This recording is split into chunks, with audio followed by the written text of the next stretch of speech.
Go ahead and call the meeting to order. And I guess the first item on the agenda is public comment. And we have none. Okay. So we'll move on to consent agenda. Commission may request for a consent agenda item to be moved to the regular agenda for presentation and public comment. Otherwise, the consent agenda will be considered on one vote. All items on the consent agenda have been recommended for approval by staff with no opposition received to date. Since some items on the consent agenda may require a public hearing, the commission will accept public comment on any item on the consent agenda in one public hearing. We have any comments on the consent agenda or any discussion? Staff has one. The agenda is incorrect. It's June 16th minutes. The minutes are correct, but the agenda is incorrect. Okay. So with that correction, I'll entertain a motion. I make a motion to approve with the correction of the agenda stating June 16th. I'll second. Got a motion and a second. All in favor, say aye. Aye. Aye. Any opposed? Consent agenda passes, and we will move to the regular agenda. First item on the agenda is the vice chair election. So does anybody have any nominations or? Yeah, Chairman, I'd like to make a motion that we select Brittany Davis as our vice chair for this committee. Okay. I'll second. Got a motion by Candy and a second by Liz for Brittany. Is there any further discussion? No. All right, so I'll go ahead and call for a vote on the motion to elect Brittany as vice chair. All in favor, say aye. Aye. Aye. Any opposed? Brittany, congratulations. Thank you. All right, next item is subdivision plats. Planning Commission has final authority for approval. Appeals may be directed to City Council. First item in our subdivision plats is PP 2503 and FP 2516, the canals at Lake Nasworthy. A request to amend the preliminary plat being 30 acres to create two lots, and a final plat, Lot 1, being 28.07 acres of the canals at Lake Nasworthy under General Commercial CG zoning district located at 6485 Knickerbocker Road. Good morning, Ray Lineberry, lead planner. And we are doing both a preliminary plat and a final plat for this area. It is 30 acres. The preliminary plat is 30 acres. It is general commercial. It is located at 6485 Knickerbocker Road, SMD 1, Tommy Hebert, in the Nasworthy neighborhood. And then the final plat is 28.07 acres. Again, general commercial, SMD 1, Tommy Hebert, Nasworthy neighborhood. This is the preliminary plat. As you can see, this is lot 1, big huge lot, and then lot 2 is this little lot right here. This is the original preliminary plat. Oh, hold on. Nope. There we go. We are talking about this area right here. So they are amending this to make it a whole lot and then a second lot to encompass the road. And this is the final plat. It is just the big lot, and this is the bottom portion of it. This is lot 2 that will not be platted, will not be final platted. So with that, staff is recommending approval on the preliminary plat. The only thing we ask is they revise the plat to dedicate the right-of-way on lot 2. And then staff is also recommending approval on the final plat with the 3 conditions that the tax cert, they labeled lot 2 as a remainder, so we asked that they label it as lot 2, and there is an easement that they need to show. Is there any questions? Any other questions for Ray? All right, thank you, Ray. We'll open it up for public comment on this specific case, if we have any. The applicants are here if you have any questions. Okay. Anybody have any questions for the applicants?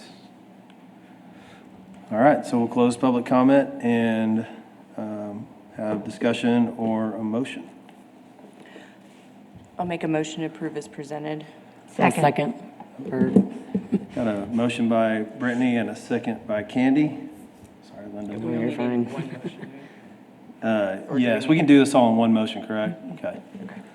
So motion is to approve the preliminary and final plat as presented in the agenda. So, with that, we'll take a vote. All in favor, say aye. Aye. Aye. Any opposed? That passes. 5-0. All right, second subdivision plat is FP 2513, Elsa Gare, Section 1, a request to final plat 49 residential lots over 9.066 acres within Baptist Memorial Retirement Community as to individually subdivide each home, a request for approval of a variance for right-of-way and paving widths on North Star Drive and North Gate Drive, a request for approval of a variance to not construct curb and gutter along East 18th Street and North Post Street, and a request for paving width along North Post Street. We want to go ahead and read the Yeah. next one? Okay. And then after you read this one, if you would give the applicant a chance to come up and maybe request a waiver. Okay. Next case that we'll discuss at the same time is FP 2514. Elsa Gare, Section 2, a request to final plat 136 lots over 47.288 acres within the Baptist Memorial Retirement Community as to individually subdivide each home or structure, a request for approval of a variance for incremental half of paving on North Main Street, and a request for approval of a variance for right-of-way and paving widths on all internal local streets. All right. Mr. Rusicola, if you want to come up. Do we want to go ahead and We can present both of them first if you'd like to request a waiver afterwards, or you can come up and do it now, and we don't have to do the presentation for Section 2. It's up to you.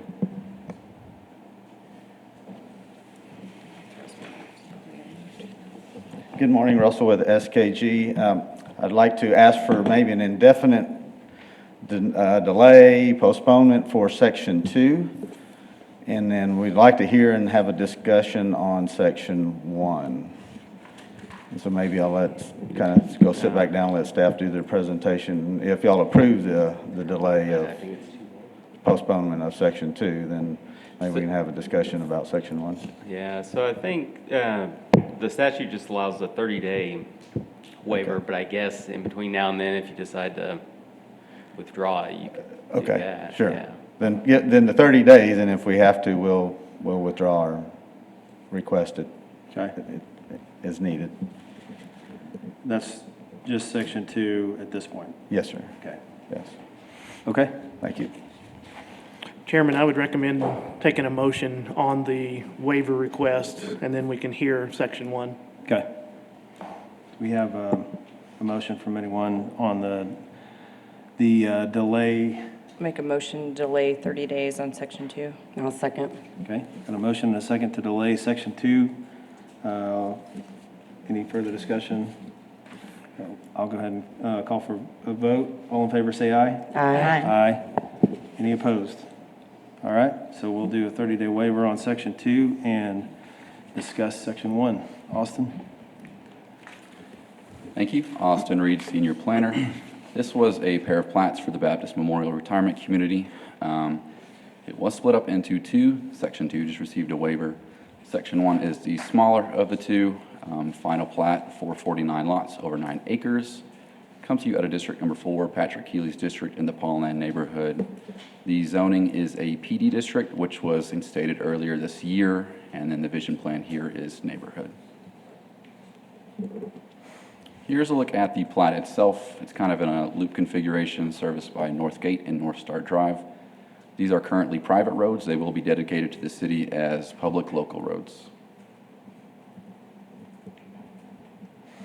And then this is really just to show you the building outlines. Some of these lot lines and street lines are out of date, but it's there for you.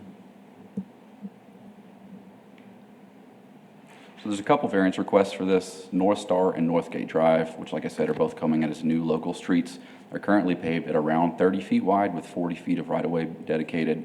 However, with them coming in as new roads, they are required to have the full 40 feet of paving or 36 feet with sidewalk on one side and 50 feet of right-of-way. And then I've included there an image of both of those. It also does touch a couple roads to the outside of the subdivision there to the east, including East 18th and North Poe. So East 18th, which is a local street, is missing its curbing. North Poe, which is also a local street, is also missing its curbing, but it narrows down to about 21 feet where you see the picture is. So the curbing is going to be required on all of those, and then the incremental half of paving to 26 feet is required on North Poe. And that's section 2, so we'll skip past that. So our staff recommendation for section 1, we are recommending approval of the final plat, subject to 10 conditions and 3 notes, but when it comes to the variances, taking on these roads in a substandard condition would really represent a financial deficit for the city. So we are recommending denial of the variances for right-of-way and paving on both North Star and North Gates, denial of the variance request for additional paving on North Poe, and denial of the variance to not construct curbing on East 18th and North Poe. The conditions are as follows, number 1 being for your tax certificate, 2 being for your water mains and service connections, 3 being for your sewer mains and service connections, 4 being for the sidewalks on all road frontages as required by the underlying PD zoning, number 5 being for the improvement of North Star and Northgate with the paving or receive approval of a variance, number 6 being for the dedication of right-of-way on those streets or receive approval of a variance, number 7 being for the curb and gutter on East 18th and North Poe or the variance, number 8 being for the paving on North Poe or variance, number 9 being for your drainage study, and then number 10 being that they remove the entrance gates on North Star and Northgate because they're currently gated, and with them being dedicated to the public, they will need to maintain public access. So we have a couple notes as well. The first note is just for fire separation distance and fire rating if they're closer than they need to be. Number 2 being for fire hydrants and fire department access. And then number 3 just talks about a potential developer agreement that would need to be negotiated, signed, and recorded. If you guys have any questions, I'd be happy to try and answer them. I think we all also do have a couple staff members who are ready to speak as well. You about to get on that? Sorry, out of breath. Does anybody have any questions for Austin before we Is have? the fire chief here? Because I do want to have I him. see him there in the Okay. back. We'd have Yeah. a representative from fire prevention here, yes. Do I have any more questions for Austin? Because of the denial and the 40 feet that's required for the streets, how easy is that going to be able to be done with sidewalks? I mean, is that a detriment to this request? So let me go back to my pictures so you can kind of see what they look like there. Well, I think we also would have Public Works help us answer that question, as they're the ones that maintain and deal with items in the right-of-way. Obviously, there's not a lot of front yards there. Right. The planned development that was approved prior accommodated for that. But again, I think Public Works probably would have the best advice for us as far as construction and maintenance when it comes to those streetscapes and sidewalks and things like that. And I know they have a representative here to discuss as well. Well, what we're doing is, in this request, is we're making the roads to be a normal public road instead of a private. Is that correct? That is correct. We look at these as they don't exist today. Right. And so they would be coming in new, just like a new subdivision. Okay. Thank you. Anybody have anything else for Austin? Thank All you. right. Do we want to have city staff come up first, I guess, and make any other comments about the requests or the suggestions on the improvements? Good morning. Good morning. City Engineer Kevin Pate. I'm representing Public Works as a department. Public Works rises in opposition to the approval of the plat and any variances. Okay.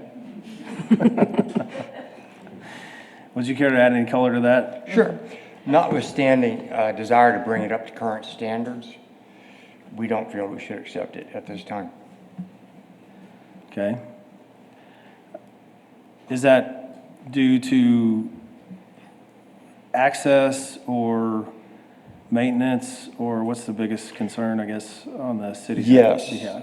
both that and other considerations. We're not in principle opposed to considering it at a future date, but at this time, the unknowns are too many for us to recommend approval.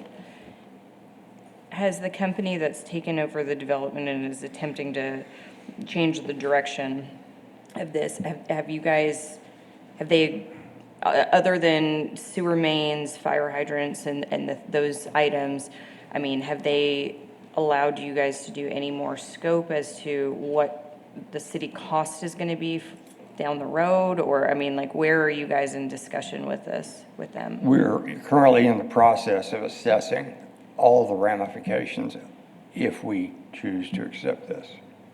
Okay. And how long do you think that will take, just to get your cost assessment together? Well, it should have been ready by 7:30. A week, 2 weeks, maybe. Okay. So are you in preference of delaying this for 30 days like we did on section 2 and have a rediscussion, or like you guys are just flat opposed? At this time, we oppose Okay. the approval of any of the plat and variances. We cannot, as staff, my understanding is I can't request you guys delay this. Sure. At all, so. Okay, thank And you. then Public Works, Executive Director of Public Works is here. Do you have anything you want to add to this? Shane Kelton, Executive Director of Public Works for the city. One of the biggest reasons, I mean, this was, developed as a private development and doesn't meet any of our standards, our normal standards. And so that's one of the things that we want to ensure as we look at this. I mean, there's a lot of things that we start looking at maintenance and thinking about maintenance on down the road on this. Not only are we taking on a lot of streets, we're taking on new water lines, new streets, all of these things that we'll have to work through and go through all those processes. But then you also look at the outside of it, where all the fences are around, because it's a gated community, so there's fences. In the ordinance, each resident will be responsible for maintenance out to the edge of the pavement. Well, if you have fences and you don't have any gates in the fences, how are they going to get out to mow? So a whole lot of different things that we really, excuse me, need to look at here. So that's just kind of again, that's our take on that from this standpoint right now. Okay. Thank you. Just to give a little clarity to this, the reason that I believe some of this is coming about, and I know it's been a gated community for lots of years, as a private entity of Baptist Memorial, but in taxing, that's been the issue, is taxation. And over the years, it wound up being, or what has found to be with the appraisal district, is that these are not homesteads. They are, even though many of the residents believe over the years, that they've put their homestead in and get the tax benefit from that. It has come to the appraisal district's attention that they are really like life estates or rentals, if you want to.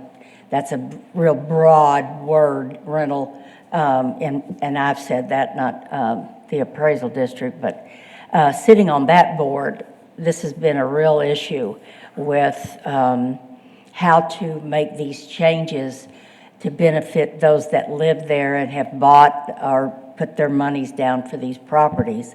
And that's the reason for some of the need, and this is how Baptist Memorial's handling.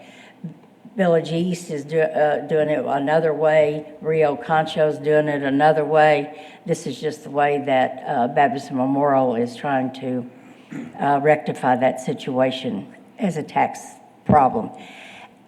But if, you know, I don't know how the rest of them are going to meet city standards, the other properties, but that's a lot. What you're saying, Shane, is, you know, you're talking about sewer, you're talking about water lines and mains and fences, and that's just, sounds like a lot to make this decision for the city to take over and maintain some of this. It is, and it's, you know, coming to us fairly quick without us being able to sit down and work through a lot of these options. You know, with Village East, we were able to sit down with them, you know, and we worked out an options to where they kept all of their utilities, they kept their streets, they kept all of that private, even though that they did divide and divide the property into individual lots. And so, and we worked out a developer's agreement, basically. I think that's kind of the term that we used for it, to where at any point in time, if their 501c, if it ever dissolved, that they, at that point in time, or they ever sold anything, that they would upgrade everything to city standard at that time. And so that's how Village East worked through it. And again, like I said, this has come to us so quick. I mean, my operations department, they just ran a quick number. Just, it was section 1 and 2, but if you just look at just the mowing, the street maintenance, and all of that, you know, over the next 20 years, and I mean, that's no utilities involved in this, it's just streets and mowing, additional mowing, we're at a little over $1 million in 20 years of expenses to the city. And that's just routine expense, that's not any specialized stuff, and that, again, that doesn't include the utilities, it doesn't include a lot of those type of things, and again, just a lot of things that we're worried about and concerned about that we haven't had a chance to vet and work through, how we're gonna do it. Again, the mowing issue, we know that's going to be an issue there. We know, and again, we're taking, you know, 30-foot wide streets, and we're trying to put public, you know, all of a sudden it's gonna become public. We don't know who's gonna own these houses in the future. Right. You know, how many vehicles are gonna be parked there? What's, you know, are they gonna try to park on the road, not park on the road? Go in there, are we gonna have to make no parking on the roads? I mean, there's a lot of different things that, as you start looking into this, moving into the future, that, that haven't been worked out. Shane, out of curiosity, how long has the city been aware of, well, working with the owner or developer on this specific item? 30 days. Maybe 60 days. Okay, I mean, so there's really been not rumors long. for Okay, years. right, but actually like momentum But, behind yeah, it. but I've been involved, they brought it to me, and I've been involved in this for about 30 days. Okay. So, Okay, perfect, thank you. And I do believe that this is a bit different than the Village East circumstance in that the Baptist Memorial Corporation is looking to outright sell these Right. properties, and that the current occupants will be given first right of refusal. Right. But they're going to be sold. And this might be this is more a question, but in the current grass area here, so you're right away, due to the minimal street width on the interior, are we able to do any, I don't want to say alley, but rear parking, or is that something that wouldn't be allowed for the city? Because Lots aren't that large.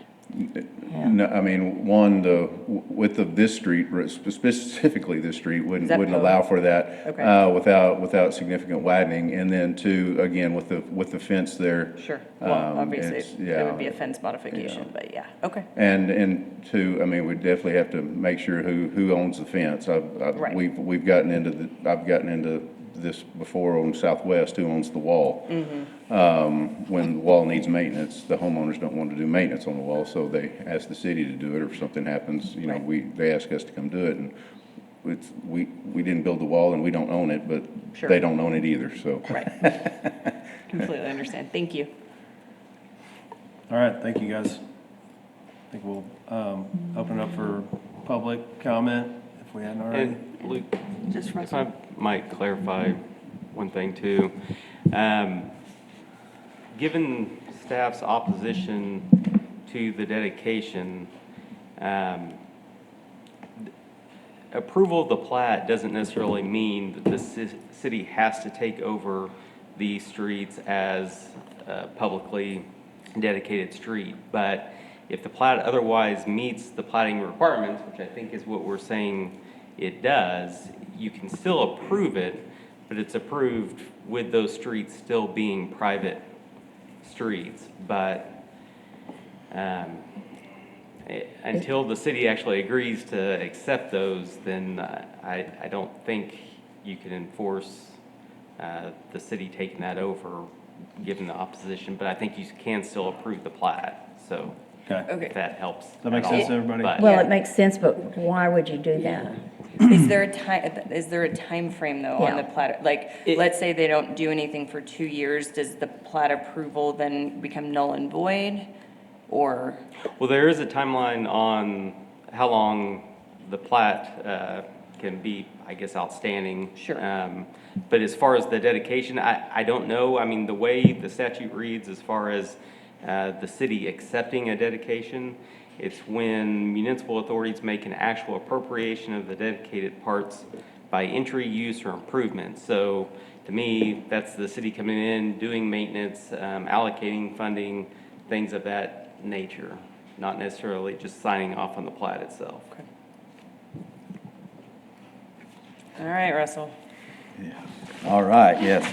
happy Monday. Russell Gully with SKG. This one is a very complex situation, albeit somewhat different than the other ones. This is somewhat, Baptist Memorial's look to get out of this type of business. They're looking to kind of sell these out and kind of stop this facet of their company. They've done this in another city, and so now they're looking to try to do this in San Angelo.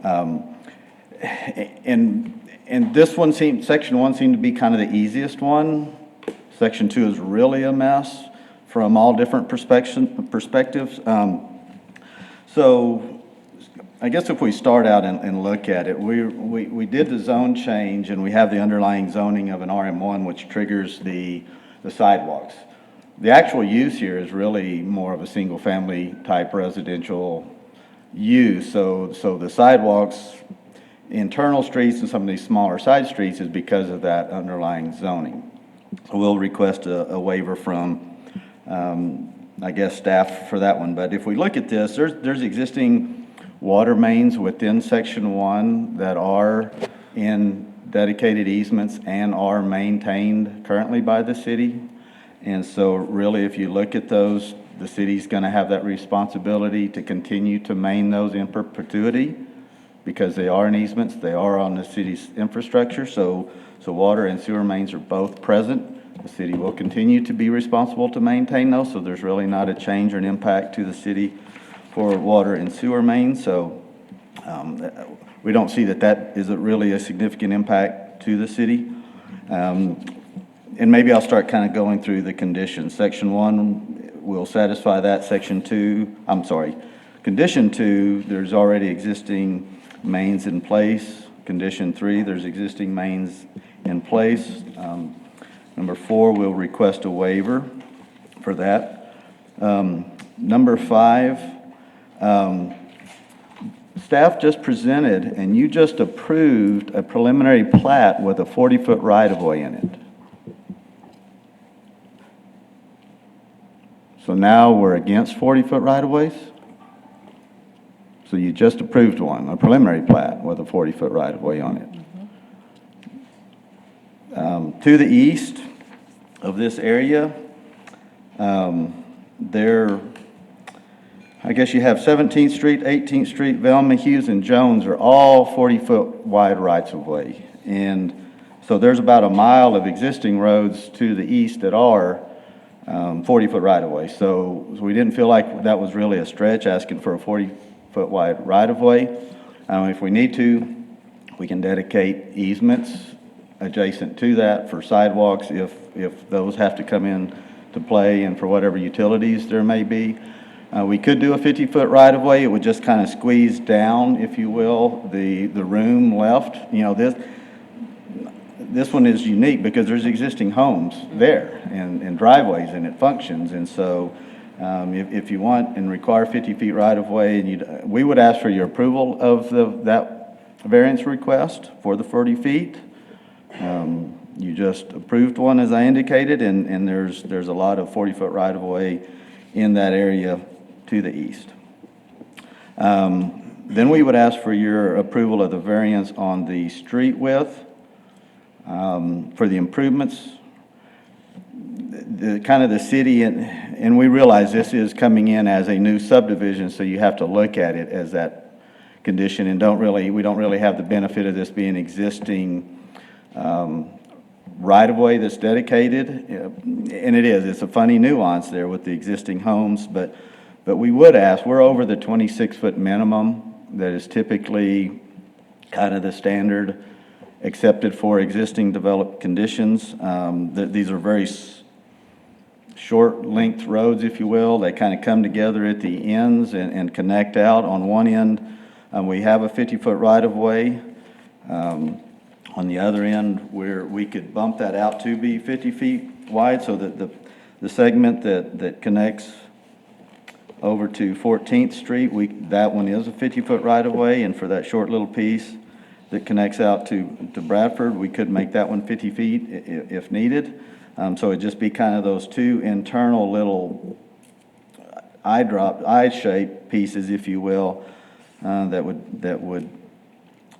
are narrow there. And so, but for the pavement width, we would ask for your approval of that. I talked to Reese Albert about that. They remembered constructing that back in the 1995 timeframe. They used, and we will confirm this, they used their type A grade 2 limestone base on the roadway, which is still current city spec. So to reconstruct the drives through there, and we've talked a little bit with engineering about this. Most likely would do a mill and overlay to where we would remove the existing asphalt pavement and come in and put a new asphalt surface over that to provide kind of a minimum 20-year pavement design. So we feel like, from a street perspective, that we would provide an equivalent or better street as if this was a new subdivision. The curb and gutter is kind of a lay down or mountable curb there that's when it was installed, the detail was the city standard at the time. The width of that is grown here recently from 18 to 24 inches, but other than that, it's very similar. And so we would even feel like, if there's a concern about the maintenance cost of this, the narrower road over the life cycle is going to be a lower maintenance cost. We go to these wide 40-foot streets, and that constitutes more paving. All of this stuff is maintenance by the square foot, and that all adds up. So I think from that concern and that perspective, that a narrower street, because this is a real somewhat closed, not a flow-through neighborhood, that these streets, they all have driveways, as you can see by the photos. Austin's does a great job taking photos and working that for me, so thank you, sir. So the street, we would ask for your approval of the variance on the street widths. We believe that's well over the 26 feet that the fire marshal generally requires, being close to 30-foot width there. The variances for the adjacent streets, if we do nothing and this is not approved or not ultimately filed, then there's no change to those streets. So no change. So we would ask for the variance because ultimately we do have the fence along there and I guess on 14th and 18th and 17th Street. So we're really not utilizing those to where we have driveways coming off of them that would ultimately tend to kind of unravel the edge and have the edge deterioration. And it's kind of a mix of who maintains that area, who doesn't. Do we put driveways there and create more traffic now back in that area? And I think even how those residences would function, because they're set up for really front entry garages. And so I don't know that there's even enough depth between the back of the house to the fence to really create driveways or secondary parking. So let me kind of stop there and back up and see. this is the beginning of a longer discussion. The first and best opportunity for Baptist Memorials is to have this become public. The homeowners there are generally elderly, fixed income, and so, you know, they've talked about and are looking at, could they have a property owners association that we keep these streets private, and that they ultimately are responsible for the fencing and the maintenance of the perimeter of that. And so that is all something they're looking at, but it's like, let's try if we can get this platted and at least the streets be publicly dedicated streets. Now all of these homes now start paying tax. Currently, I think Baptist Memorials is a full-on 501c3, so they're fully exempt from property tax on these residences. So there is no property tax being paid on these, but as they convey them off to individuals, those individuals will now start paying property tax. So as was pointed out, the city currently provides fire, police, water, sewer utilities, and all of that type of stuff for there. There's really no tax coming in for that for city, county, or school district. So these would start paying into that. So the first look is if this could be publicly dedicated, that would ultimately lessen what a property owner association would be responsible for. So, and they're tossing around the idea of still doing one to do exactly as was mentioned, to maintain these perimeter mowing, if you will, around the outside fences, because most of those people probably are not going to be out pushing a lawnmower. They'll just have to hire someone to mow that. But there is code enforcement, and they've been out, and I've gotten a letter to go mow my high weeds. So there is a code enforcement mechanism that will require that to be kept up. So there is something to protect the city from that just growing wild, if you will. And so if need be, that them setting up a property owners association to contribute to that is kind of in the back of their mind. So we wanted to come here today and really test the waters of sorts and see where we kind of land with this, because depending on how it goes, we may be appealing to city council or staff may be appealing to city council. So we're just kind of wanting to go through the process as we learn and figure out, because this is so unique. So pardon my long-windedness on this one, but there's a lot to this one. Can we put this slide back up with the conditions, please? Thank you. So we would also ask for your approval of the variances for the curb and gutter and the widening of 18th Street, the 18th Street bypass, and Post Street. I guess, and that includes the incremental half of both of those. Then the drainage study, we're happy to do that. This will be really a no change, because this is an existing condition, so we're not really adding anything there. And then removing the gates at North Star and North Gate, willing to do that as well. Be happy to answer any questions, and would ask for this as presented with the variances as requested. So Russell, I know the city feels like this has come before them fairly quick, at least in this specific one, because there are some different challenges. Obviously, it seems like you're obviously trekking forward and on board, but do you feel it's premature compared to some of the other ones that we've looked at with the city? Well, and for Section 2, it is so much more Section 2 complicated, and so that's why it may set back or will. This one, if we put it off another month and allow staff to continue to look at it, I think we're okay with that. This is not a rush to get it done. They want to try to keep making progress, but really this was how does Planning Commission feel about it? What's their thoughts on this? How do we, whichever way it goes, there may be somebody appealing to city council, so do we just send it there? So no pressure on y'all, but any thoughts, directive, ideas could help us plan and move forward with it. How does the trash service currently work? Is there service to each individual residence, or is it handled by the larger entity? I That's a good question. I don't know. I would assume, I haven't seen dumpsters at this, so I would assume they do rollouts there, but I can't see them. Austin, do you remember seeing any? No. Yeah.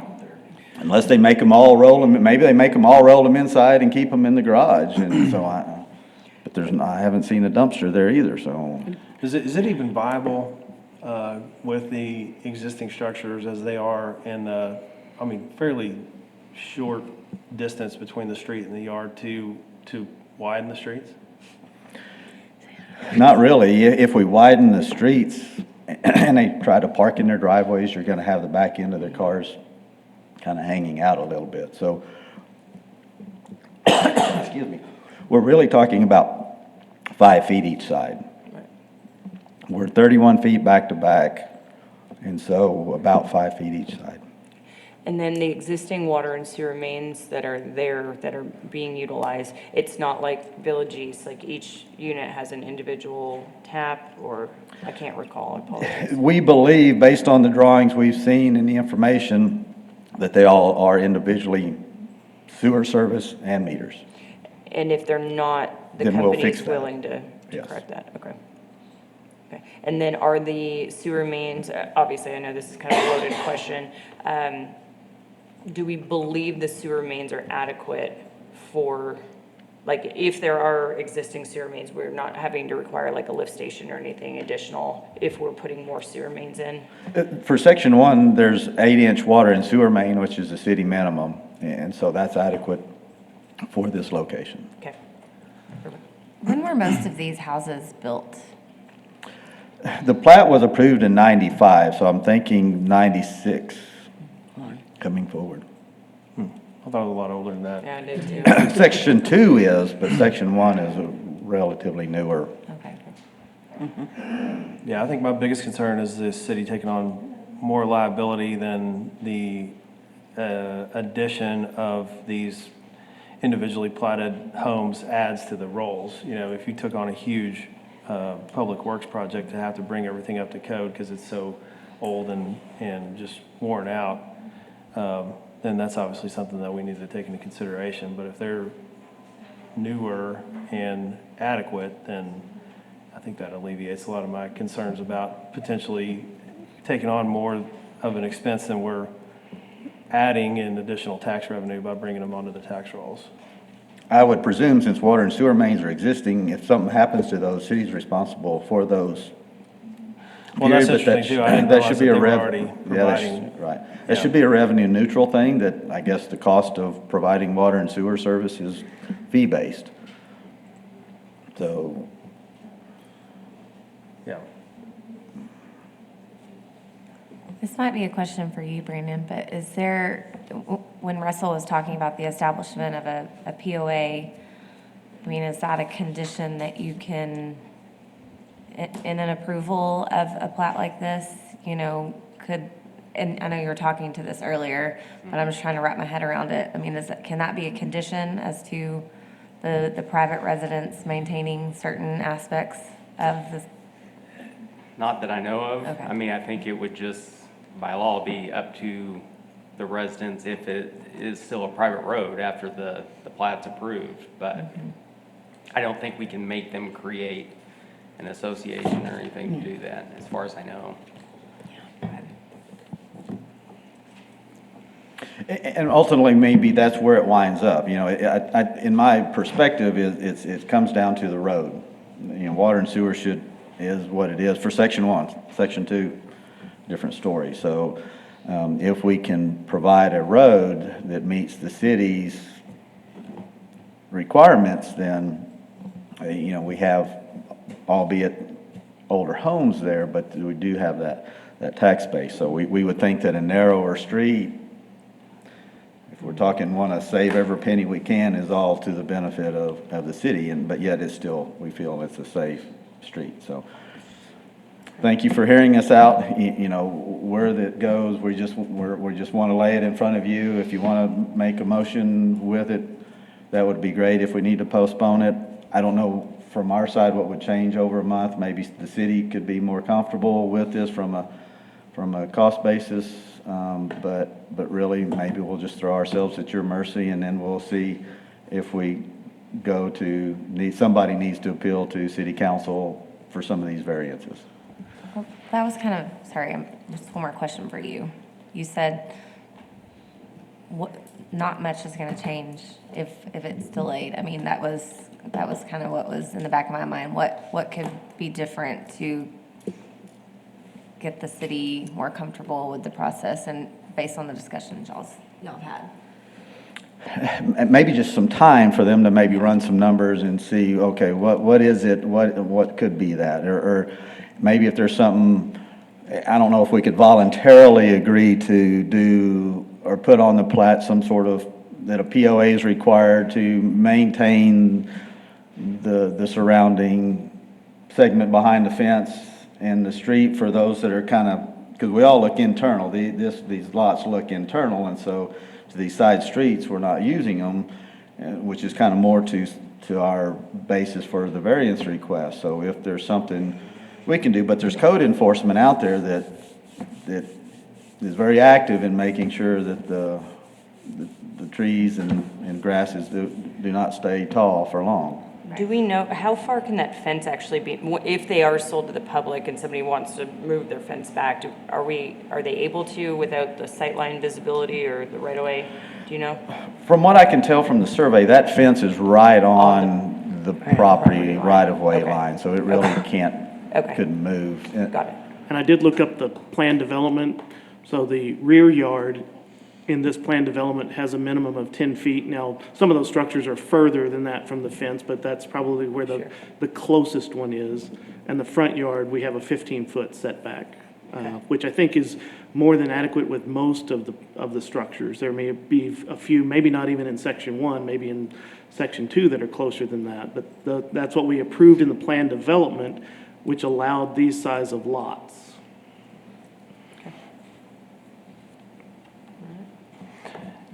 With this change, it looks like just going along 18th Street, that portion butting up to the street is not included in the platted lot. So how can we enforce requiring the residents to mow that and not have that be the responsibility of the city? Code enforcement. I would say that's like every other lot in town, that the property owner that has land adjacent in the right-of-way, they maintain those areas. Just like any normal subdivision, you probably have 5 feet of right-of-way or 10 feet of right-of-way in your front yard, you still mow that area. Yeah. This just happens to be against a street that's behind. They still have the responsibility. I think we know logically that could be a challenge initially, but again, if these properties go to anyone in the future, maybe that's not an issue in the future, we just don't know when that is. And maybe that's something within the developer agreement, working with the corporation as they work through that, can be agreed to with the city, with Public Works, on how that's managed. Okay. I think Shane got it. Shane, do you have anything? Do you have something else? I was just going to speak the mowing portion of it. Yeah, the mowing is actually outlined in city ordinance. The responsibilities of each homeowner, from basically back of curb to center alley, if there is an alley. So is actually required for maintenance per city ordinance. So It's just kind of a unique setup here because you've got, your fence that's a pretty good distance, at least in the kind of middle of that curve, yes. curve on going up to 18th Street. That would be, Yeah, pretty good. and it's the same way down Main as well too, and, with the, sort of section 2, of course, you pulled that, but again, there's these issues, again, all over. And again, the only really other area in town that we had this like this, I said, was on Southwest, and so, but again, it's one of those that, homeowners are responsible to mow, even outside the brick wall, all the way to the edge of Southwest, so they're responsible for mowing that, so again, but we do have, again, But with with the residences here, if they purchase these homes, again, you know, they currently don't mow. And to speak to trash service, they do not have individual trash service here. So that's an internal thing to Baptist Memorials. They take care of the trash service for the residences as well. So Okay. that would be another thing that would have to add to this. Each individual homeowner would have to, again, have residential trash service, and then they would be issued carts and have to do the carts as well, so. Okay, well, that kind of raises another question then, I guess. Well, it seems like, obviously, there's fire service to the streets, and that at some point was deemed to be adequate for a fire truck to be able to access based on the current width of the roads. Is that going to be an issue for trash service as well, to be able to get in and out and use? The trash service will be able to go, they'll be able to do on the streets. They'll be able to go along the streets and collect and pick up.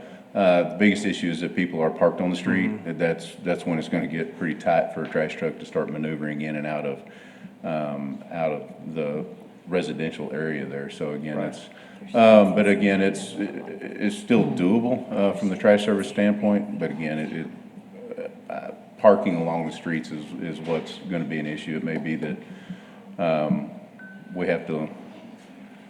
the city would have to, if these become public roads, the city would have to probably go in there and make no parking on one side. So, at least, so. Okay. Okay. Is there any more public comment, Ray? Okay. I'm going to close public comment and open up for discussion. I think a lot of it comes to, in the long run, and not just looking here in the next, 2 years, is the cost versus the benefit. In the first phase, there's 52 lots. Let's say those homes go to market and they bring in a minimum of, let's say, $3,800 a year in taxable revenue. That's just shy of $200,000 a year for that section, which over 20 years is just shy of $4 million. There was I believe, and don't quote me, but I believe somebody had made a comment that the city maintenance on mowing and other expenses over a 20-year period would be about $1 million. So technically, I know there's other expenses that go into it, but technically over a 20-year period, we're on the positive end of it by opening this up to what the applicant's suggesting. I do think that for a little while it is going to be interesting, because you are going to have a 90% ownership of Baptist Memorial and maybe a 10% of public, and until that balances itself out and becomes fully public, the city will have a higher expense on maintenance than as far as until the balance hits. So those were kind of the points that I had made. I don't know if anyone else kind of has thoughts based on that.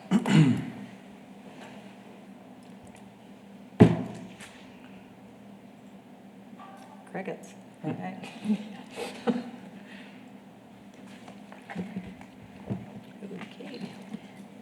I'm thinking there's a lot more going into this. Shane only had the last 30 days and 60 days for the maybe notice about this. And then we heard for some variances on street width and curbing, and there's just a lot to this one. Even though I guess Section 2 is going to be even harder. But we've heard the city ask for some time to do some more delving into costs and abilities and ensuring, and we brought up trash, so that's another thing that hadn't been thought of. I'm sort of thinking we ought to give this another 30 days and give them time to get us some more data before we move forward. That would be my thought. There's just, with the making this like a new subdivision, becoming public, you want the roads and the sewer and the water lines to meet city standards. I think in moving this to be more public, the difference is quite a bit of cost. And I'd like to see a little more information. Did I understand right that the city currently maintains the water and sewer in this section? Is that correct? Section 1, correct, in this section. Okay. They are, water and sewer lines are at city standards. So there really be no, There'd be no change in, as far as utilities go in this area, just be the maintenance of the street. So of these conditions 2 and 3, those, Those really don't, they're just not sure if each, please correct me if I'm incorrect, but if each unit has a tap, they believe it does, yeah. but Yeah. they're not 100% sure. Correct, they would just confirm that those have the individual taps for each structure. Okay, so a couple thoughts then, just to bounce off Candy, and I don't mean to cut you off if you were no, done. I'm through. On the trash service, if, for instance, they decided to create some sort of HOA or some sort of communal area, could they not just do bins and have that as trash service, so we're not even worried about trash cans? I would probably let Public Works speak to that, as that's kind of their purview. I'm not sure how that would look for them, but I think public trash service would be available to them. Right, sure, I just, because the trash can thing seems to be an issue.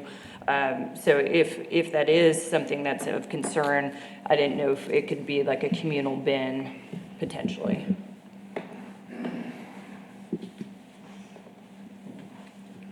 Currently in our contract and our ordinance, we don't have anything set up for that. Not to say that we couldn't amend our current contract to set up something for that. We do, like apartment complexes, things like that, we do have that set up from a commercial business standpoint. The problem is once these, and we could even do that for Baptist Memorials, but once these become individual privately owned homes, who's going to pay? It'd have to be some kind of HOA, something that would actually have that in their name to structure that. So. Definitely. I think that's a fixable item. One thing I will say, because we have had this conversation, sorry, Shane, I'm good with you. When we've looked at some areas to potentially add sidewalks and, we were looking at how people typically park, and the majority of, like a truck, the bed is over the sidewalk. So I just feel, in my personal opinion, having to widen the street is only going to create more issues for potential current and future homeowners, in the sole fact that, is somebody going to be coming around and saying, okay, your bumper's over the sidewalk or over, the public area.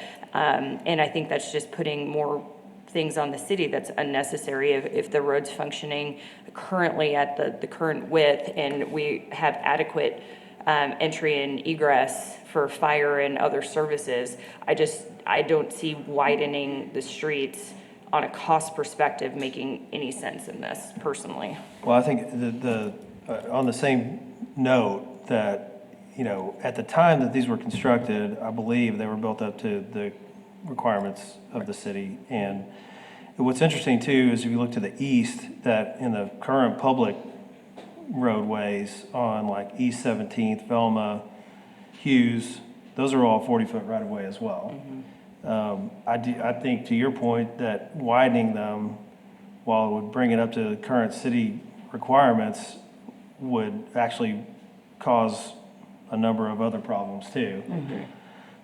Because the houses are where they are, and there's a 15-foot setback from the front yard. So you can't move the house. It doesn't really accomplish anything. It kind of is what it is. So those are kind of my thoughts on the roadway anyway. Like I said, I think the biggest concern that I had was just, the potential of the city taking on huge maintenance liability because there's deferred maintenance, or just the age of the development in itself, and not knowing exactly what we're getting into. But it sounds like, the city is already maintaining the water mains and sewer mains, so it's not really changing anything. Right. And I completely understand on Section 2, because that is an older area, it is a considerably larger area. But, the fact that we have the minimum standard currently on water and sewer, you know, I don't see why we need to postpone this truly. I mean, I'm good with making a vote. If I'm going to be the unpopular one today, but. No. The other thing I think, just going through the conditions, you know, drainage studies included in there, just looking at the pictures on the area behind the fence going up to 14th Street, right? Yeah, or 18th. It looks like that's kind of a graded to be a drainage area too, so. It's got a little bit of a slope. It'd be kind of interesting to see. I don't think you could really do a whole lot into that area and not have some drainage considerations. So, kind of my thoughts. All right. Further Could we discussion or have, motion? oh, yeah, well, go ahead, could we have Russell come back and talk just one more time about the variance that he was speaking of that they're wanting? I think there was a few. I'll Yeah, open several of it them. back up for public comment. Oh, okay.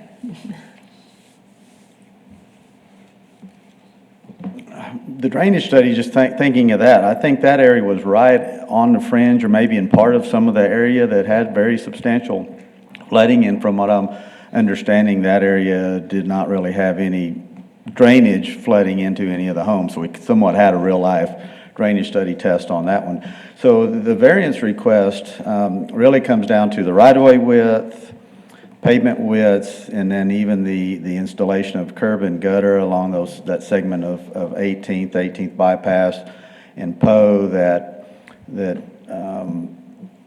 doesn't have curb and gutter existing. And then there's a little bit of, to get to the incremental half of Poe Street, we would need to add 3 feet. So that's an existing right-of-way, so currently it's about 20 feet, it's its narrowest point, so our incremental half would be adding 3 feet to. And so you're asking for a variance on the 3 foot, correct? Correct, Okay. yes. And I don't know, this might be a Brandon question. On the curb and gutter, can that be deferred to after the drainage study is completed? Like on the curb and gutter on Poe and 18th or whatever the other street is? Well, we would need to do the drainage study up front before we record the plat anyway, so it would that would get done prior to any actual physical work being done. Sure, but you're requesting a variance on curb and gutter along 18th. And so I just didn't know if the drainage study said that the current, I mean, because there isn't anything, is inadequate. At that point, can we readdress the curb and gutter, if that makes sense? Or does that just further, I mean, I know that's further complicating, but trying to save the owner money now unless there's truly an issue. And this may be a question of Mr. Pate, but I always think, when I look at drainage studies, it's kind of internal to what is being developed. And so really, we're not touching anything outside of our development or increasing anything on the 18th or anything. So really, I don't know that we would have an obligation to change drainage conditions outside of the confines of our plat. Now, there is a portion of that does function. There's a big culvert pipe that comes through there, and so we start widening the street. We might actually Create be more a issues. detriment to some of that by decreasing available capacity in that little ditch along there. Yep. Sneaky snuck behind me. Typically, a drainage study shows compliance with our stormwater design manual, which says that the post-development runoff rate in cubic feet per second cannot exceed the pre-development runoff rate. So in this instance, there's all sorts of interpretations one can throw upon that. In this instance, we have an existing surface. So we don't anticipate any change in the reality of the circumstance. But we do want to have an assessment of what that reality is. Okay. If it does not comply with our stormwater design manual, then there are opportunities for mitigation. Okay. I don't anticipate there being a lot, but there are opportunities for that. Perfect, thank you. Mm-hmm. Okay. Close public. Oh, yeah. I'll close public comment and open it back up for discussion or a vote. Well, I haven't really said much, but I'm kind of on the same page as a few of you in that this is an existing development that seems to be functioning. It's got the water sewer service. It doesn't appear that by dedicating it, that it's going to wreak havoc on what's currently going on there. But I also, you know, if the city feels that they need, whether it changes anything or not, if they need 30 more days to get comfortable with it, I have no problem with that as well. So. I think, so on any extension of time, the applicant would have to agree to that. We can do it just on our own, so. Okay, I am going to move forward and make a vote. I'm going to move to approve the plat, and in regard to the conditions, since number 2 and 3 are already fulfilled, we believe, I'm good with those. Number 4, I am going to agree with the applicant to request a waiver on sidewalks due to the current lot width. Number 5, I'm also going to agree with the applicant to request a variance and keep a 40-foot right-of-way. And number 6, again, request a variance in the street width to the current street width. I don't believe that it needs to get widened.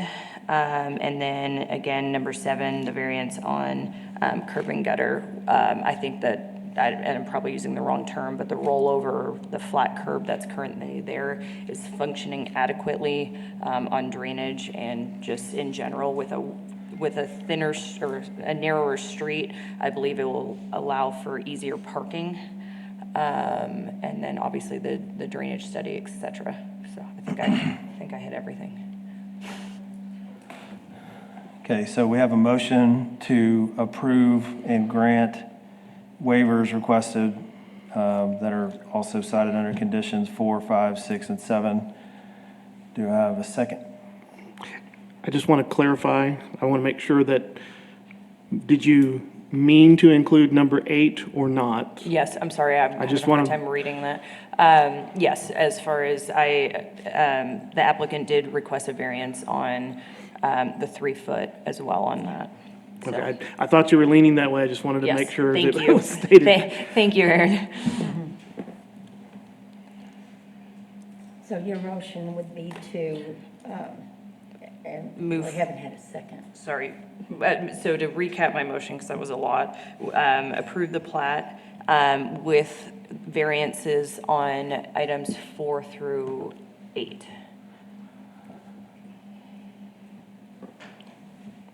Okay. Do we have a second?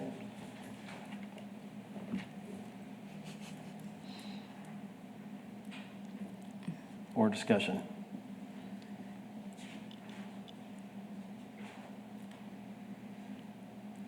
Well, like I said, I don't have a problem with it, but I would like to give the city a little bit more time to get comfortable. Without a second, it does. Linda just looked like she was in deep thought. I was. I still am. Okay, so I'm seeing both sides. I am curious on what 30 days was going to change.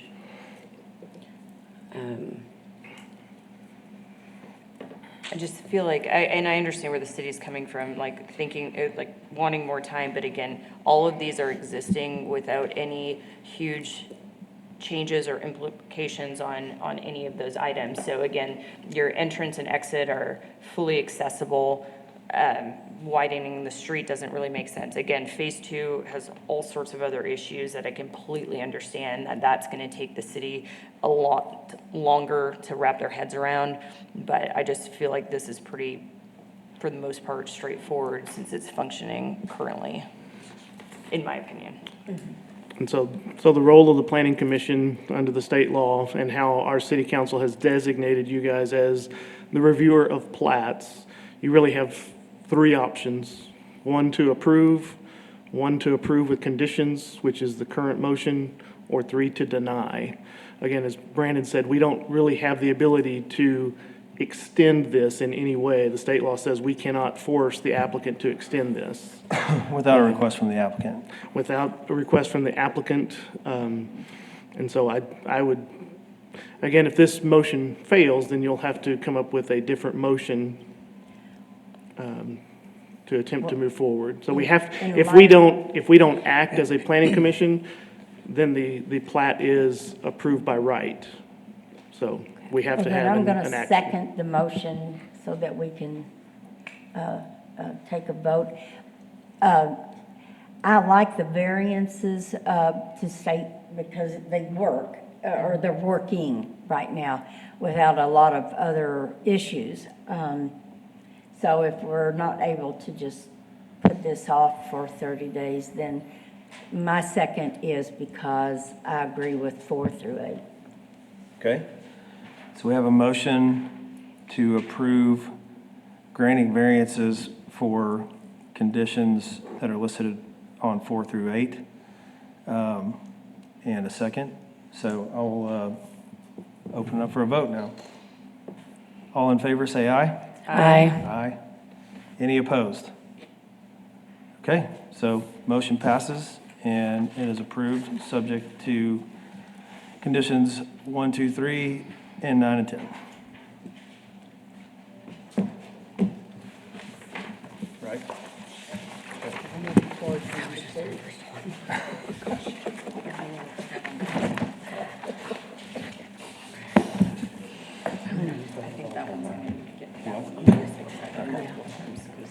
It's going to be crazy.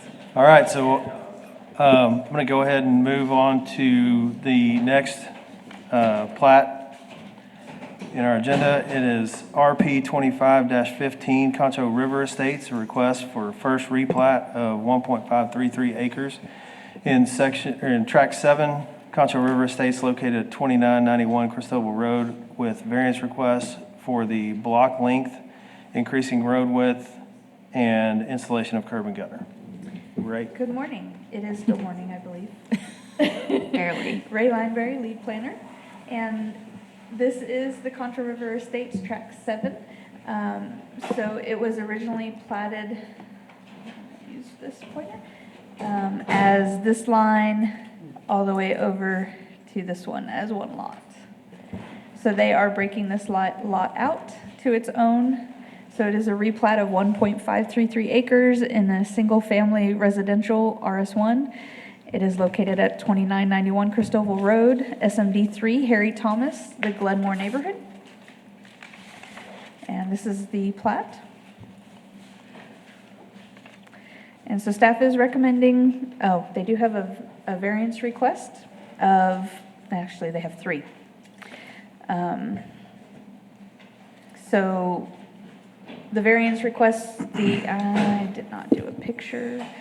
The block length, from Terrace Drive all the way up to Paint Rock Road is about 5,400 feet. And our block length can only be 2,000, if I remember correctly, or is it 1,000? 1 or 2,000. It very much doubles what our block length allows. So there is a request to not create a street going through their lot from Cristobal back to AEP's. That is the number 3. Number 4, Cristobal Road improvements. It is on a CIP plan. While it's not currently funded, staff does believe that only widening the street in that little 80-foot would cause a little bit more of a safety issue. And the curb and gutter also would only be an 80 feet of curb and gutter. And then the tax cert and sidewalk are the other conditions. But staff is recommending approval of all 3 variances and the plat. Okay, thank you, Ray. Anybody have any questions for Ray? No. All right, I'll open up public comment. Russell with SKG would ask for your approval as presented with the variances requested. Happy to answer any questions. Anybody have any questions for Russell? Nope. Thank you very Thank you, much. sir. I'll go ahead and close public comment and open it up for discussion or vote. I'll motion to approve as presented, including the 3 variances stated by Ray. Second. Okay, so I have a motion by Brittany, a second by Lyndon. All in favor, say aye. Aye. Aye. Any opposed? All right. Thank you.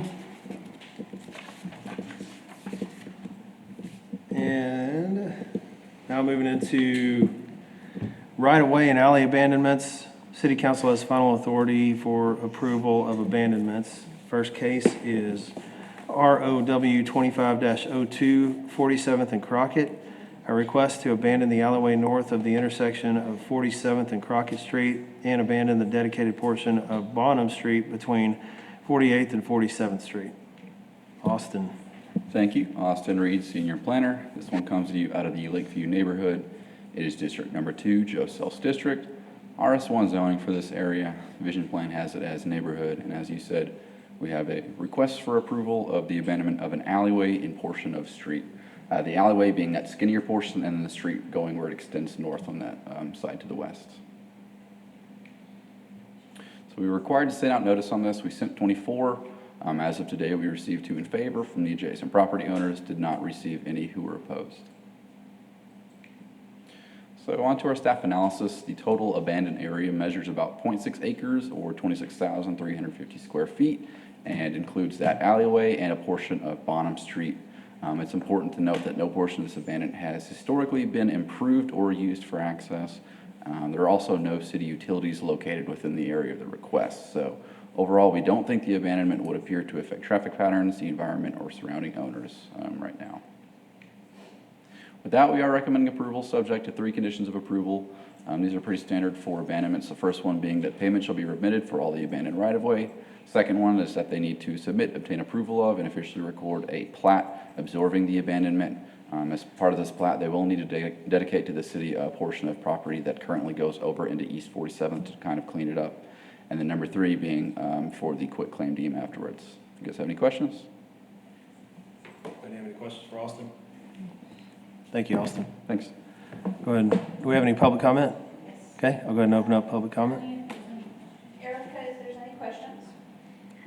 And then David, is it Moultrie? You're good? Okay. Okay. Then I'll go ahead and close public comment and open up for discussion or vote. I make a motion to approve as presented. Second. Okay, have a motion by Liz and a second by Lyndon. All in favor, say aye. Aye. Any opposed? All right, that one passes.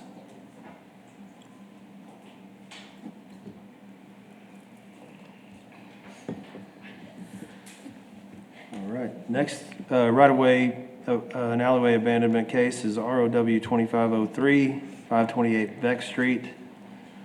A request to abandon the alleyway that goes through the middle of the lot and a portion of the right-of-way along Beck Street at 528 Beck Street. Right. Okay, good morning, Ray Lineberry, lead planner. This is 528 Veck Street. It is in the Pollyant neighborhood, District 3, Harry Thomas. It is zoned RS1 single family. The vision plan is transitional. And this is a request to abandon the alleyway that goes right through this lot right here. And then this portion of Veck Street. I have better pictures, but this was kind of just an overhead image. We did mail out 12 notices. We actually received 1 in favor this morning. It was 625.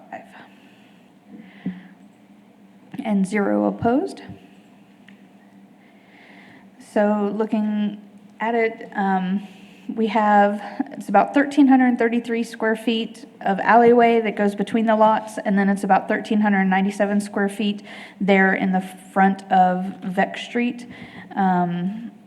The portion of the abandonment, there is no roadway or improvements through the alleyway.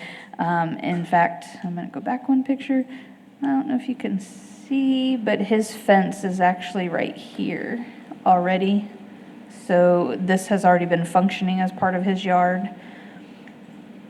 There are no city services in that alleyway or the street frontage. It doesn't appear to affect any traffic patterns or environment. So with that, staff is recommending approval with the idea that the owner purchases what we abandon and then provides a quitclaim deed and replats it into his property. Is there any questions? No questions? Thank you, Ray. Do we have any public comment on this one? Erica, if you have any questions. Okay. Anybody have any questions? Okay. Go ahead and close public comment and open it up for discussion or a motion. I'll make a motion to approve as the city presented. Second. A motion by Lyndon and second by Brittany to approve as presented. All in favor, say aye. Aye. Aye. Any opposed? All right. Moving on to conditional uses. The Planning Commission has final authority for approval of conditional uses. Appeals may be directed to the City Council. Case number 1, CU 25-12, 320 West Avenue O, a request for conditional use to allow household living in a neighborhood commercial CN zoning district. Aaron. Thank you, Chairman. Aaron Benoit, Director of Planning Development Services. This morning, we've got this conditional use to allow household living in a neighborhood commercial area. You can see here the two lots are zone neighborhood commercial. They're in District 3, Mr. Harry Thomas, and in the Rio Vista neighborhood. You can see Avenue Inn, Old Knickerbocker, and Ben Ficklin there. So it is kind of an area that's just starting to begin to the neighborhood to the south, but it is still got some commercial activities to the north. But we are looking at this and saying, all right, well, what would be the appropriate use for, is it residential or commercial? We did send out the notices. We did have 4 in favor and 3 opposed. And I may turn to my colleagues to say, do we know why they were opposed? What did they say? They just checked the box. So there is some opposition. Not exactly sure why, but you can see there are significant residences as you come south. I mean, there are residences in through this area. Of course, to the north is the commercial area. I believe that's a commercial structure. I think that's a barbecue, and then some other restaurant areas in there. Their proposal is to do single-family houses, 2 of them, 1 on each lot. You can see the floor plan there. Fairly modest house, but total under roof is 1,700, but actually heated is around 1,242, I think. So not a huge house, but still something that works for some families that still may need a couple of bedrooms and things like that. Staff recommendation is to approval of this request for a conditional use for household living. Neighborhood commercial is very compatible with neighborhood living. They are going to conform it with single-family residential setbacks. We would not have access on the Ben Ficklin Road. They will actually have access on West Avenue O, and then just obtain the required permits and inspections as they construct the house. With that, I'll be happy to answer any questions. Is there a reason why we're doing conditional use and do we have the zoning, a picture of the zoning now? I don't see the zoning up here, but I know that these are just neighborhood commercial, I think, believed to that lot there, and then I want to say the rest is it RS2 or RS1? RS1. Just with the rest of the map cleanup that we've been working on, I just wasn't sure why. Yeah. And about 2 years ago, they came in and rezoned this to neighborhood commercial, away from the residential. And now I think they're either have sold it or proposing to sell it to somebody that does want to do housing there. Yep. We think it's a good use of the lots to start getting them, they are kind of like infill lots to us, and getting them used in some way is better than staying vacant. The reason for the conditional use, it's a shorter process than a full rezoning. They would have to wait the full kind of 3 months to go through. Neighborhood commercial is very compatible with residential, and so that's why we believe this will work. And they are doing the single-family housing there, which is very compatible with the rest of it instead of multifamily housing. Okay, perfect. Thanks, Aaron. Can you go back to the conditions for a second? So we would request in your motion, condition number 1, to say single-family residential and all, not just setbacks. One of the ones in opposition are afraid that they'll put a manufactured home there. So if we make that single-family residential completely as the condition rather than just setbacks. Okay, perfect. Okay. Am I gonna make a motion? Okay. All right. hold on. Do we have to close? Anybody have any more questions for Aaron or staff? Okay, thank you. And do we have any public comment? Okay, so we'll go ahead and close public comment and open it up for a discussion or a motion. Make a motion to approve as presented by staff, and on item number 1, specify that the lots will be used as single-family residence.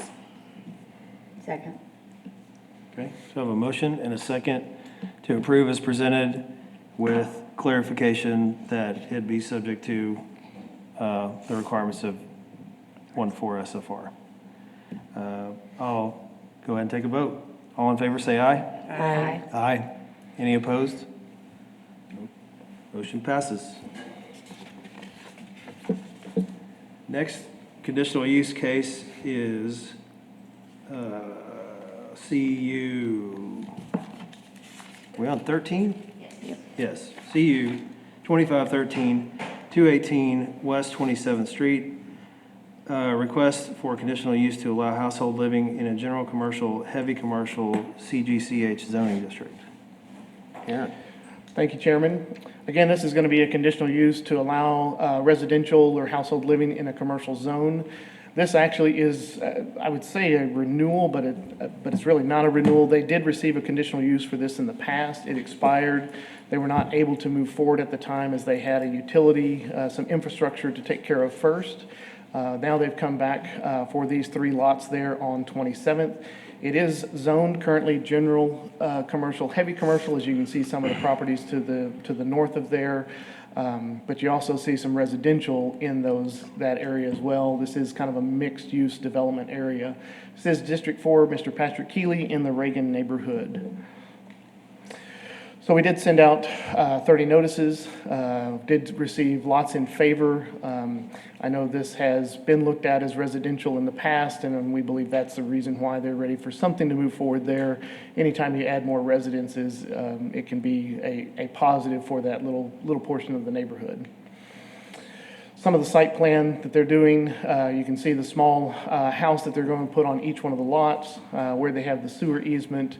To allow this to move forward, they'd still have the driveway there onto the 27th Street. Again, this is a conditional use for household living. Again, we recommend approval for that, and we have placed on the conditions just to generally follow the single-family residential setbacks, and the applicant apply for the required permits and inspections. With that, I'll be happy to answer any questions. Anybody have any questions for Aaron or staff? Okay, so I'll go ahead and open up public comment. The applicant is here if you have any questions. Okay. Anybody have any questions for the applicant? Okay, we'll go ahead and close public comment then and open it up for discussion or a motion. Make a motion to approve as presented by staff. Second. Okay, I have a motion by Brittany and a second by Candy. All in favor, say aye. Aye. Aye. Any opposed? All right, motion passes. Moving on to CU 2514, 6, 8, and 10 East 28th Street. A request for conditional use to allow household living in general commercial, heavy commercial CGCH zoning district. Ray. Good morning, Ray Lineberry, lead planner. Again, this is a request for residential living in a commercial zone. It is zoned general commercial, heavy commercial. District 4, Patrick Keeley, Reagan neighborhood. And As you notice, this might look a little familiar. We just had a rezoning case with these 3 lots right here to change it to general commercial instead of the CGCH. And now we're talking about these 3 lots back here. They would like to build houses on them. We did mail out 27 notices. We received 1 in favor, and I do believe we received 1 in opposition over the weekend, and I'm trying to remember which one it was. I want to say it was over here. But they did not say why, they just checked the box. So with that, staff is recommending approval with the conditions that they do the single-family residential setbacks and obtain any building permits within 12 months. We did not receive a site plan as of yet. The applicants are still working on what will fit. There is a possibility that 1 lot right here, the closest one, might need a variance. They're looking to see what would fit. It's just a tiny bit smaller. I think it's like 48 feet instead of 50 feet. So I do not have a floor plan to show you, but they are working on it. Okay. Anybody have any questions for Ray? All right. Well, the other properties on 27th Street, that was some residences. Yes, there are residences over here. These are residences. Okay. Actually, this one is, I want to say this one's a house also. And then across the street. Thank you. Okay, go ahead and open up public comment if there is any. Sarah Schultz. Oh, no, I'm sorry, wait a minute, that's the wrong one. No, we have no public comment. Okay, so we'll close public comment and open it up for discussion or a motion. Make a motion to approve. Okay. I have a motion by Liz and second by Candy. All in favor, say aye. Aye. Aye. All right, motion passes.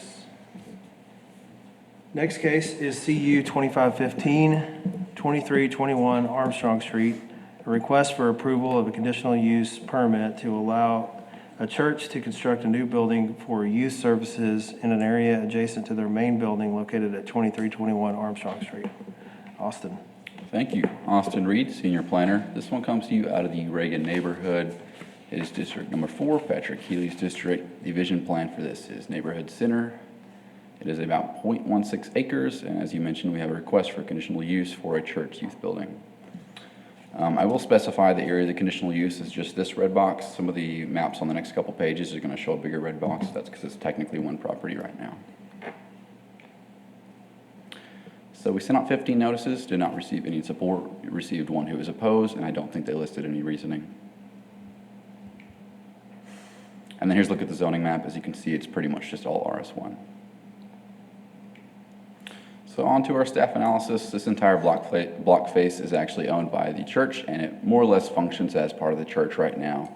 They are now looking to expand with the church youth group building, which it's on their property, but it's technically a separately platted lot, so we have to get the land use permitted through this conditional use. We don't think that allowing as much would negatively impact the neighboring property because it's not really a large change for the area, and it is sort of a lower intensity, and there should be no adverse effects on the natural environment either. Here's a look at their concept site plan. As you can see, it's kind of next to what I guess is their parsonage building, and they are installing the new parking required for the building. I think the building's about 2,400 square feet. So with that, we are recommending approval subject to 3 conditions. First one being for all the necessary building permits. Second one being for the installation and maintenance of privacy screening where necessary. And then number 3 being that they shield downward any exterior lighting. Do you guys have any questions? Anybody have any questions for staff? All right, thank you, Austin. Thanks. We'll open up public comment. Okay. We'll close public comment and open up for discussion or a motion. A motion to approve is presented by staff.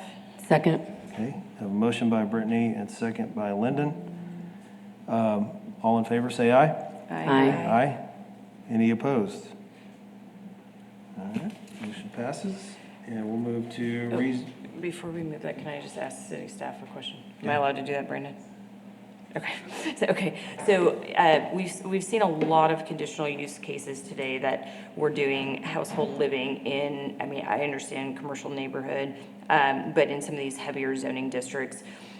Again, my question to the staff is, I understand that I'm not for slowing anyone's progress down by any means, but we've been working really hard cleaning up some zoning areas and making them make sense with what's around them. And is there a specific reason why the staff did not, other than just it would take 3 months for the staff to not require those, like that neighborhood to be rezoned? Or are we gonna look at saying, okay, there's, on this block, we've got 15 residences, a couple vacant lots and 1 commercial, let's, as a staff, go ahead and rezone this? Is there a reason why we're not doing that? Not specifically, no. We do look at that at each one of our applications that come in and what makes sense. Now, a couple of these happen to be within the North Tiers District. Right. And of course, one of those went through a rezoning and partially downgraded the zoning in some of the area. Right. I do think that is something that we should be considering, of how do we do that, but make it effective and make sure that we're still trying to protect our neighborhoods. What are our real corridors? Because as many of y'all know, there's, in our 2000 zoning ordinance, it really kind of just did some broad stripes around corridors, and that didn't always connect the dots correctly with some properties. So we are evaluating those areas. I would say on these, we just have not had enough time to evaluate if we need to come back with a comprehensive area. The one on Avenue O was, here's 2 lots. Does it make sense to come back for a full rezoning for these 2 lots and those kind of things? I mean, I think maybe in the future, possibly. But I think that may be to a bigger thing that I'll talk about maybe in the director's report. Okay. Well, and just on a side note, on some lending guidelines, when you have residential in a heavy commercial zoning, it can pose some challenges on the lending aspect. Yes. On an FHA and a VA loan. A lot of the time, if it's an older and existing home, just in the sole fact that it hasn't been utilized as a commercial entity. So it might not on some of these new builds, because you do have the builder's permit and a certificate of occupancy issued by the city, but that is going to pose potentially some issues down the line in some of these areas that we're allowing those mixed zonings. Yes. So, that's all I have. All right.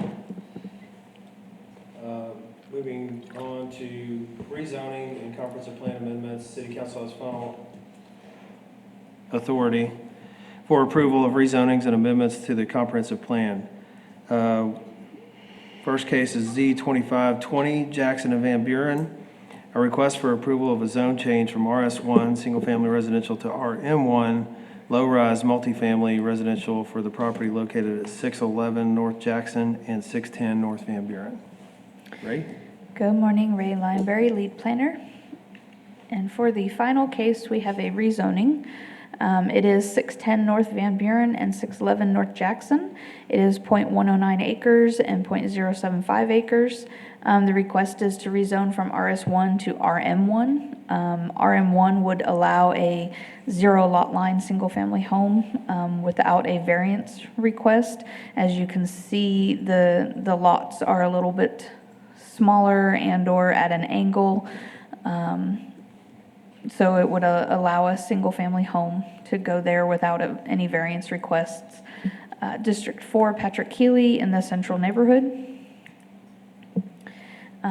This is the vision plan, is neighborhood, and it is zoned RS1.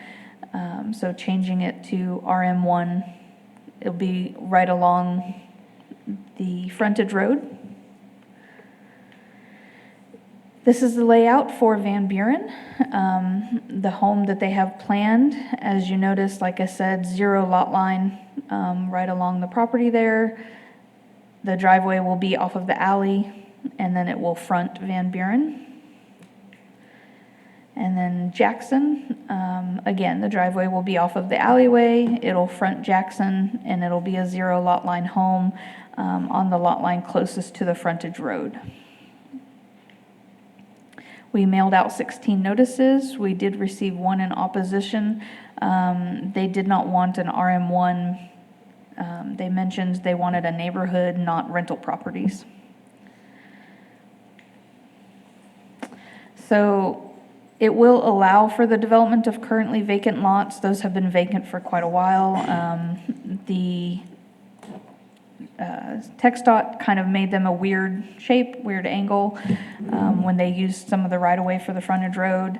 So we feel this will meet the development pattern of the residential area, and it'll allow them to meet all the setbacks that are required without any variances. So the proposed zoning, while normally is multifamily, it is using it for the 0 lot line, single family. So with that, staff is recommending approval for both those lots to be rezoned as RM1. What is allowed, other than the 0 lot line, I guess as far as elevation in the RM1 zoning? Is it 2-story It is 2-story. and no more? Correct. All of our residential zoning allows 2.5 stories or 35 feet in height. Okay. Anybody have any other questions for staff? All right, thank you, Ray. We have public comment? Now we have Sarah Schultz.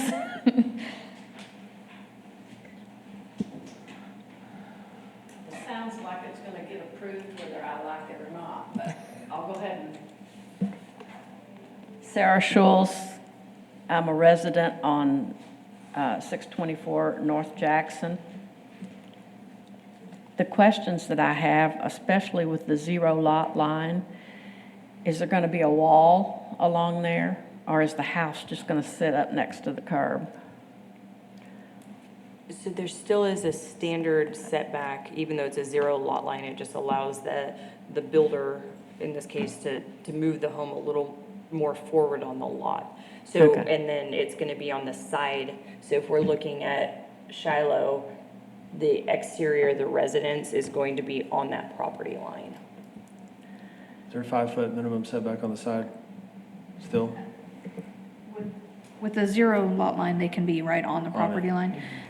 So it's going to be on this property line over here. There's still, I want to say about 8 feet of right-of-way between the curb and the property line. So there's not going to be a wall, but there's going to be a house wall. Correct. Okay. So if I come out of Jackson Street and try to turn onto Shiloh, am I going to be able to see around that house? Yes, ma'am, you Yes. still have a roughly 8-foot sightline visibility. Okay. My biggest concern is I don't know who's going to own these houses. I know who's building them. And, but I don't know what the plan is. I don't know if they're going to be HUD houses or if they're going to be rental houses. I wouldn't be opposed if 2 families come in and buy those houses. That would fit more with the neighborhood. But we already have so much rental property around there, which really lowers the value of my house, which is good for tax purposes, but I would really rather have somebody that is actually going to be a part of the neighborhood, not somebody that's moving in and out all the time. I think you said that it could not be more than 2 stories.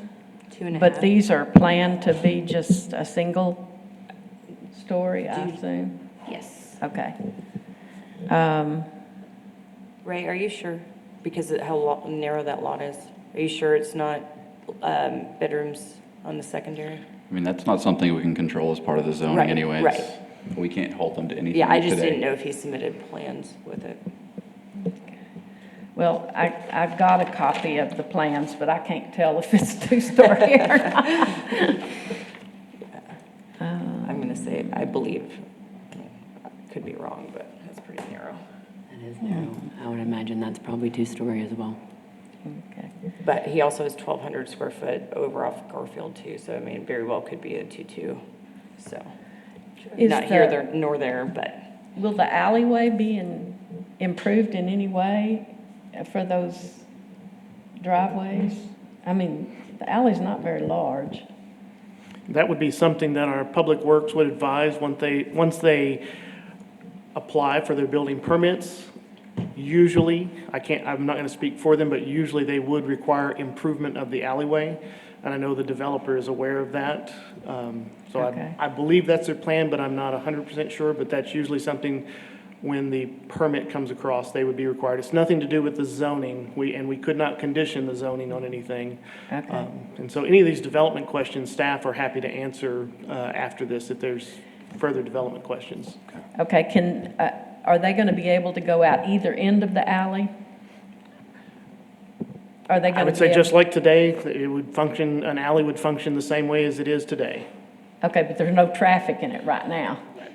Correct. But if So somebody people could lives come- there, they're gonna be able to go out either way. Yeah, we would not be able to put a regulation on that. Okay. I'm opposed just mainly because I don't want more rent property. And I know that another gentleman is here, but he didn't get a chance to sign up to speak. But he went through the neighborhood and got people to sign a petition. I don't know how many you got signed. 21. That were against or for? That we're against. That we're opposed to this new rezoning structure. And also on. We need to, sir. Yeah, you'll have to come up Yeah, to the we front. have to come up, but and you'll the have- chair has to allow that if it's not set up, so. Yeah. Go It affects ahead. his If you would, property more than mine. if you would Sorry about that. state your My name and name's your Luke- address. Luke Reed. I'm operating on behalf of the property owner of 615 North Jackson. And on that, I don't know how, but 611 is encroaching on the 615 property line there on the map itself. Yeah, that's, it looks like that, I guess, in the overhead view. I mean, obviously, that's not a survey, but that's No. something that's gonna have to be resolved, obviously, before they can do anything on that property. Again, that will be through the building permit process for the site plan review to go through. This is, again, just a rezoning to determine if that's the right zoning for the property. Currently, they've been vacant for quite a while, and this is one option to get them to have some occupancy on those properties. Right. But if you physically go out and check out the properties, you can see where it's just so narrow. I can only see it expanding upwards. And evidently, if you're locked out at 2 stories, I don't think it's even a good idea to start building out there. Yeah. Also in opposition, to make that clear. So do you own 615 or? you- My father does, Okay, for Bulldog Development in Okay. Mojo Verde. okay. And there's also a brand-new family, a family who lives at 615 who just had a new child. You know, I don't want to have construction literally right next to them. So up are to they their fence. renting? Yes. All right, thank you. Thank y'all for being here. What could I do with my signatures? You can just, You can leave them here on the table. yeah. Yeah, thank you. Do we have any other public comment, Ray? No. Okay. So we'll go ahead and close public comment. Does anybody have any questions for staff or? I mean, I think just addressing the public, and thank you both for being here. You know, obviously, development's a huge part of the city and taxable revenue, and that's not the only thing that we look at. We definitely look at, you know, the components of a neighborhood, and although our decisions up here can seem quite quick, you know, we do get all this information prior to this. A lot of us drive by the sites, make sure things look right and make sense before we actually sit down today and make these decisions. With that being said, you know, the builder, the developer, you know, we can't control after the fact if he decides to sell it to an investor to rent it, or if he sells it to a nice, sweet couple.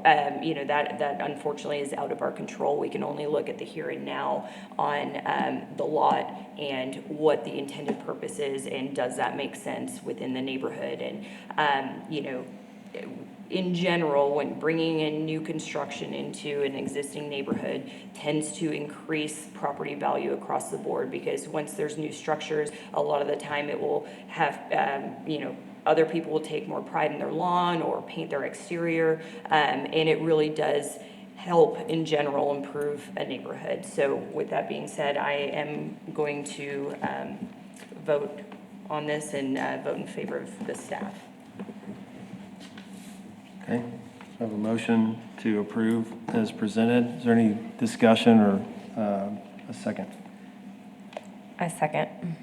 Okay, so I have a motion by Brittany, second by Liz. All in favor, please say aye. Aye. Aye. Any opposed? All right, passes 5-0. All right, so that was our last case for the day, and that will move on to Planning Director's report. Thank you, Chairman, and I'll try to be very brief. Just wanted to mention a couple of things that we have actually had some promotions within our planning department. As you heard Ray mention, she is our lead planner, and so she has been promoted to that from senior planner. Austin Reed has also been promoted from a planner to a senior planner. And then Karen Putnam is no longer a planning tech. She has now been promoted to a full planner. So we're very excited about them.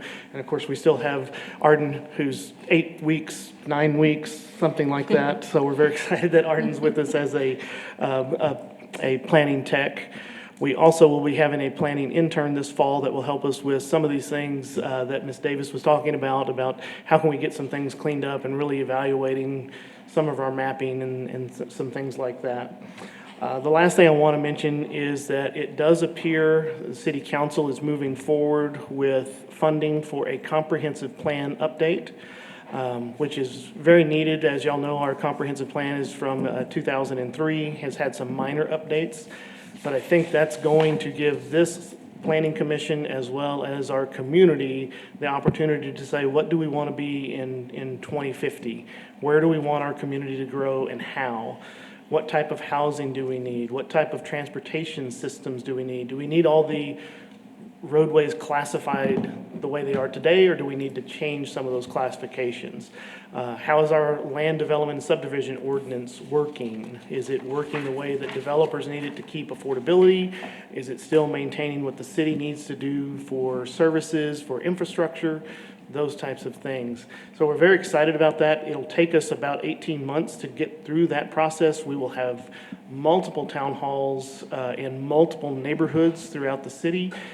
We will have planning commissioners involved with that. We will be asking City Council to put together a steering committee to work with the consultants that ultimately will help us work through this process. And so just want to say we're very excited about that as city staff, trying to help figure out what is San Angelo going to be in 25 years is really important. We got to make sure that we get it right, focused on financial accountability, focused on what does our community really want. So we're very excited about that. So with that, I don't have anything else, Chairman. All right, thank you, Aaron. And congratulations to everybody. Thank you, on the guys. promotion. You guys have all been working very hard. We appreciate you. The next regular meeting of the Planning Commission is scheduled to begin on Monday, September 15th at 9 a.m. in this room right here. So with that, I think that's all of our business, and I'll entertain a motion to adjourn. Make a motion to adjourn. Second. All in favor? Aye. Thank you all.